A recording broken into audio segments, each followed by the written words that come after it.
you better. Yeah, cut this off. I'll have you thinking about New York City, good evening. How are you today? Funk Flex, I'm here. So New York, I want to tell you how all of this kind of transpired. Because once again, what I say is, you can have an opinion, and everyone should be able to have an opinion. That doesn't make you a hater, and that's my motto tonight. But you know, it's okay though. I can have an opinion as well. These are people with opinions. Now, so New York, I don't know where to start. Let me start first earlier this week. I gave a couple comments. I bigged this man up tremendously in it. And I'm going to get back to a little of that too, so you have a good understanding of it. And then my friend, you know, Joie, he's my friend. Yes. And I know what he's put in the music business, how long he's been here, what he's done. So I defended him. Of course, that's what friends do. So I guess in doing that, he got offended. But I should have called him or come up to the show. He didn't call anybody when he's talking about anybody, so I gave my opinion. What shocked him is he didn't think I was going to jump in on that, but nah, I'm going to jump in. So I gave my opinion. So we here. I didn't put the audio online. Nope. Right? And everybody was asking me out of respect. You know what? I respect the dude. I just want to say what I want to say. We kept it moving. Oh, but it's about, let me come up. First of all, fam, what are you coming up for? This ain't 1998. When you're in the music business, we'll have you come up. Right now, stick to artwork. Isn't that what he's doing? Artwork and clothing and slippers. Do that. That's all you. That's your lane. Let me do this music thing up here. I got this. Anyway, so just to give you a good description, New York, I know like in the last couple of years, you always see like little things about The Rock and this and Jay and all different people. Let me tell you about this guy. This guy right here was instrumental in the music business. I'm going to tell you why. Because some of this is going to be a repeat from earlier this week. But when Bad Boy was in this town, scorching hot, I mean scorching, running the city,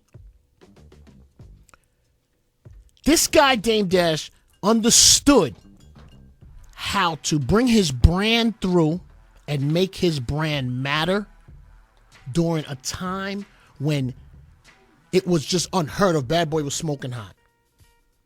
And I commend him for that. Not only that, I'm going to tell you, New York, me personally, my knowing of Jay-Z is first from Irv Gotti, because Irv Gotti was the one who brought me Ain't No. And he said, hey, they want to get you this record, and I know you're playing the tunnel, but we want to get you to clean. And then I met Dame. And I'm going to tell you something, New York. When this guy's passionate, I mean, he is passionate about his music. He's always passionate about Jay. Always passionate about every artist on the label. And I respected that. No, Rockefeller didn't give me any money to play nothing because I always had paper. Nice try. Anyway, so as we move on, so then now I'm gonna tell you another story, New York, and I haven't told a lot of people. When I wanted to branch out and start my own office and my own like kind of business and kind of start managing a couple things myself, I went to an interview, not even an interview. I went to hang out at Rockefeller Records, and it was something we were gonna do on TV. And Dame was there, but I think Jay was late, or he may not even ever showed up, or something had happened. But Dame showed me around the office. So New York, let me tell you what he showed me. He showed me all the different rooms in the office, and he was just talking like, "Yeah, we do the artwork here, and we do. This is where we run the tour." And I said, "Wait, whoa. I said, "What do you mean you run the tour?" And everything. He says, yeah, we run the tour here. We got the TVs and the Lexus. We go out in the cars. You know, he was explaining the whole structure, and he had an office. And I don't think he had overhead yet, because I'm gonna get to that. But and this is of course, I guess, before the, what are the vultures he calls them? Culture vultures. Yeah, before the culture vultures. So so they doing their thing. But I learned a lot being at office because I saw that they did everything themselves. And I not only did I used a lot that I learned that day, not only in opening my office, but when I was putting out my own albums. Myself, I was like, yo, I'm going to go in, and I remember seeing that in that Rockefeller office. Dame was showing me he was doing it. I'm going to do it. So, when I tell you New York, I respect this dude because I so need that to be understood. What he laid down, what he did, all the different things that he did, all things, and his passion for the music. But, and you knew the butt was coming, New York. Pause. Now, New York, for some reason, this dude, the culture vultures, like, what is that? People who are not of his color that are capitalizing on the culture? Is that what he's being said? Capitalizing on the culture? Let me tell you something, and let me break this down for you about the culture. New York City, I'm going to tell you about this Rockefeller Records because I watched it. Why? Because it's interesting and they put out good music. And there's a lot of music that I like. Don't try to ever say you ever paid me to play rec. Nice try. Matter of fact, I could tell a story of somebody that was next to me you was offering paper to get me to play records. You remember that conversation? What my man told you? I'm just sharing stories today because we're going to share a lot. Now, so New York, I remember Rockefeller, not even, it may not have, Jay had a record on Payday. I don't even know if that was the first. He was probably on, what's the one, Get Open, Atlantic. He was on that group, with that group. I think that was Ski. That had to be like 92, 91, whatever that was. No, that didn't come yet, right? I think it was Payday, and that was his first record or second record, and after that, New York City, they was on Freeze Records. You want to know what Freeze Records was in New York? That was Will Sokoloff, who used to do Sleeping Bag Records. Understand where I'm going with this story. Right? They was running around with their music as they should and they singles. And I don't remember if the album came out, but I remember Ain't No with Foxy Brown was cranking.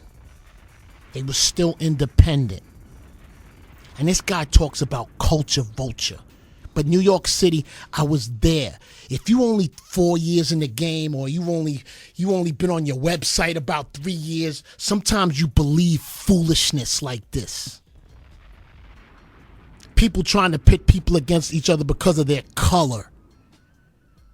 That's what's happening here. Yeah, it happened to be my friend, but he's pitting people against it for their color. Now they're culture vultures. But I'm going to tell you something. When that Ain't No with Foxy Brown, right, that single, it would have died out here if Def Jam Records didn't pick it up. What happened was there was a movie soundtrack, that Nutty Professor, that picked up that single and shot that video. I remember it clearly. Remember when the culture vulture cut you that check? New York City, I don't own stock in Def Jam. I don't know Lyor. I've never been in none of his barbecues. I'm telling you what this is because I've been in the game. And a lot of people can't comment on this, and that's what this cornball's banking on, that nobody can comment on because they don't know. I know. Anyway, so, goes over the Def Jam Records. Because, fam, if that Ain't No didn't get picked up by Def Jam, you would have been Boo Boo Records. Okay? Then, now Jay starts making some albums. Right? Is that how it worked? Am I missing anything? No, that's right. The culture vulture cuts you a check. Now, let me tell you, New York City, I want to explain the music business to you because a lot of people like to talk but not explain the music business. Okay? I'm going to tell you, when you get signed to when your label situations get signed, let me tell you how that was working back then in the 90s, the late 90s.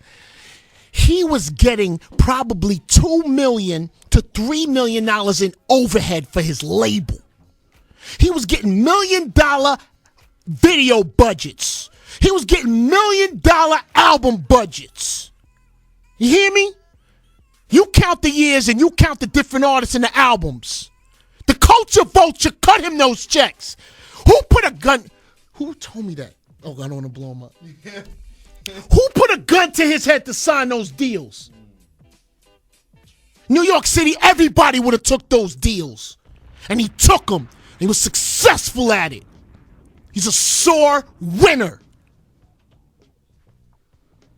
You hear what I'm saying, New York?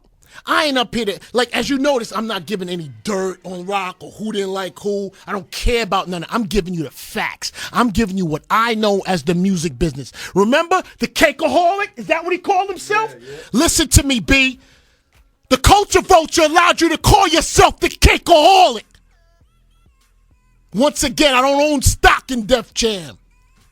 I've probably been up there in New York. Oh, man, I've been up there a couple times. I had an album on there. Okay. Now I've been up there a couple times. All right?